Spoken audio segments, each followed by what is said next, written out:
મહુવાના મોટા ખોટવડા ગામના માલધારી યુવાનને પોલીસે માર્યાના પ્રકરણમાં વિવાદ વધુ ગંભીર બન્યો છે।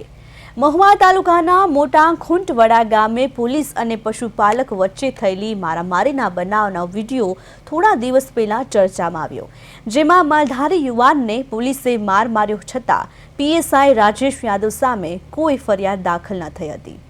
માલધારી યુવક ભાવેશ ચોહલાને વધુ હાલત ગંભીર બનતા સારવાર માટે મહુવાથી ભાવનગર સિટી હોસ્પિટલમાં ખસેડવામાં આવ્યો। આ સમગ્ર મામલે માલધારી સમાજ હવે વધુ આક્રમક બન્યો છે।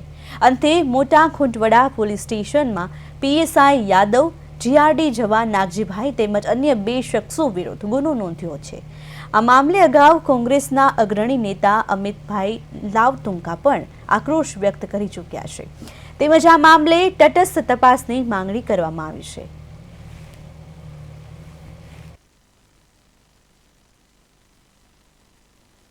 21 તારીખ પહેલો મહિનો 2026 હું ભેહું લઈને આવતો હતો 5 થી 6 ના ગાળામાં।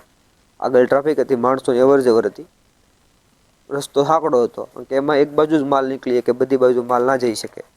સાહેબે પીએસએ સાહેબ બધા પાછળ એને કીધું કે ભાઈ એક બાજુ તારે, મેં કીધું સાહેબ રસ્તો આગળ સારો આવે ને એટલે તારવી દો એટલે 2 ગાડી નીકળી જાય। તો એ ગાડીમાંથી ઉતર્યા ને સીધી ગાડી મીડા બોલવા અને જેમ મન ફાવે એમ ગાડી બોલવા મીડા સીધા મારી પાસે આવીને મારો કાટલો પકડ્યો અને ઢીકા પાટા જેવું શરૂ કર્યું। એમાં કાંઈક એને એ ઢીકા પાટું માર્યું મને, પછી એમ વાતચીતમાં મેં આમ હાથ બસ આડો કર્યો છે એને મારવાનું ચાલુ રાખ્યું મને।